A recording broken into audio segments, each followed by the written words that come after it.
Bonjour, bienvenue dans cette nouvelle vidéo dans laquelle je vais vous parler de ce qui m'a touché dans le premier livre des rois au chapitre 18. C'est l'histoire d'Élie qui va trouver le roi Achab et c'est évidemment très dangereux d'aller trouver le roi Achab parce que il avait la reine Jézabel qui avait une haine contre les prophètes de Dieu et donc il va trouver le roi Achab et en fait en plus il le met au défi. Il rassemble tout le peuple d'Israël sur le mont Carmel avec les 450 prophètes du dieu Baal et les 400 prophètes de la déesse Ashéra, qui sont les protégés de la reine Jézabel. Voilà, et puis l'histoire se passe que les prophètes de Baal essayent d'obtenir le feu sur l'autel et évidemment ils n'obtiennent rien. Et par contre, Élie, lui, dans verset 38, le Seigneur fit descendre du feu qui brûla le sacrifice, le bois, les pierres, la poussière, et fit évaporer l'eau du fossé. Lorsque les Israélites virent cela, ils s'inclinèrent et ils se mirent à crier, c'est le Seigneur qui est le vrai Dieu, c'est le Seigneur qui est le vrai Dieu. C'est la joie, c'est la gloire de Dieu. Tout le monde s'est converti, c'est le rêve. Je veux dire, moi, pour ma part, j'ai vécu comme ça des choses en mai 2019 et en juillet 2019, lorsque j'étais respectivement à Genève et à Gagnères, où pour prier pour les gens, je crois que je l'ai raconté dans une vidéo, à Genève, une dame là qui avait la main libérée par Jésus, ça c'était vraiment la gloire et la joie, et donc je me sentais un peu... comme Élie là, et puis au mois de juillet, je vais avec un autre groupe à Gagnères, dans le sud de la France, et là aussi c'était la joie, je prie pour les gens, je reçois des phrases de connaissance, enfin vraiment le rêve, et donc j'étais boosté exactement comme Élie. Mais ça ne dure pas longtemps pour Élie, puisque si nous passons au chapitre 19, ça chauffe, parce qu'évidemment l'ennemi, il aime pas trop ce qui vient de se passer. Donc le roi Achab raconta à sa femme Jézabel ce qu'Élie avait fait. Et Jézabel envoya un messager pour avertir Élie, si demain à pareille heure je ne t'ai pas traité comme tu as traité ces prophètes, qui les a tués, que les dieux m'infligent la plus terrible des punitions. Élie prit peur, il s'enfuit pour sauver sa vie, et puis il marcha dans le désert, et un peu plus loin il souhaitait mourir, et dit maintenant Seigneur j'en ai assez. Reprends ma vie, car je ne vaux pas mieux que mes ancêtres. Il se coucha et s'endormit sous le genêt. Eh bien, si je partage mon témoignage, en septembre 2019, eh bien, il y a eu le retour de flamme.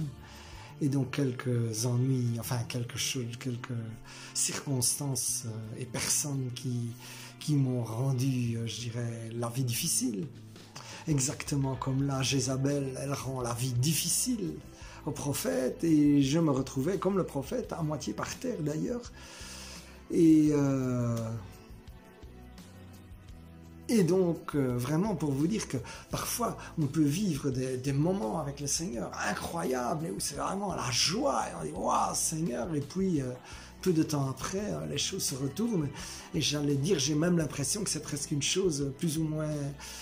normal, je veux dire, puisque lorsqu'on a conquis, entre guillemets, du terrain de l'ennemi, l'ennemi n'est pas content, donc il trouve pour envoyer, dans ce cas-ci, Jézabel, pour donner des mots de tête au prophète. Et puis le prophète est complètement découragé, il est prêt à se laisser aller, d'ailleurs, et là, il y a quand même quelque chose de très intéressant. Quand il s'endort sous le genêt, un ange vint le trouver et lui dit « Lève-toi et mange ». Après avoir mangé et bu, il se recoucha. L'ange du Seigneur revint le toucher et lui dit « Lève-toi et mange, car tu devras faire un long voyage. » Élie se leva donc pour manger et boire. Et avec les forces trouvées dans ce repas, il marcha 40 jours et 40 nuits. Et donc, voilà, Seigneur... Là, il y a un ange, et bien moi aussi, je peux raconter quelque part qu'il y a eu des anges qui ont été envoyés sur ma route, je veux dire, dans les mois qui ont suivi le mois de septembre, et je veux dire, c'était urgent qu'il y a des anges qui sont envoyés sur ma route, parce que, je veux dire, j'ai rencontré d'autres personnes, juste avant le confinement, et donc des gens vraiment magnifiques. Et aussi, j'ai revu la gloire de Dieu. Alors, merci Seigneur. Eh bien...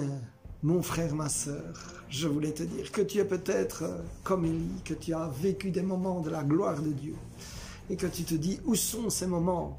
Parfois, je veux dire, même avec le confinement, ce n'est pas évident. Si je revois des vidéos de louanges, de Genève, toutes ces vidéos où nous étions tous ensemble, où il y avait une onction, une présence de fou, c'est sûr que seul dans mon salon, c'est pas vraiment la même chose. Hein. En Belgique, les messes sont toujours limitées à 15 personnes.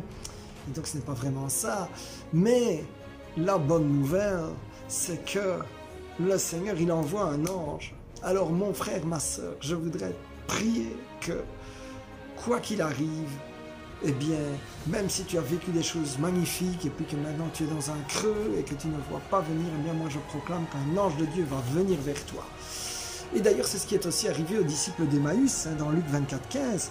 Jésus en personne s'approcha et il faisait route avec eux. Eh bien, je déclare que peut-être tu es découragé après avoir grimpé sur la montagne, après avoir cru que vraiment tout était maintenant réglé, que la vie allait être belle et magnifique. Et puis qu'il y a des difficultés, eh bien, il y a une bonne nouvelle, c'est que Jésus s'approche et qui fait route avec toi, comme l'ange envoyé à Élie. Et après, tu vas remanger, tu vas reprendre des forces, et la gloire de Dieu reviendra. Je déclare sur ta vie, mon frère, ma soeur, que la gloire de Dieu reviendra. In Jesus' name, amen, amen, amen.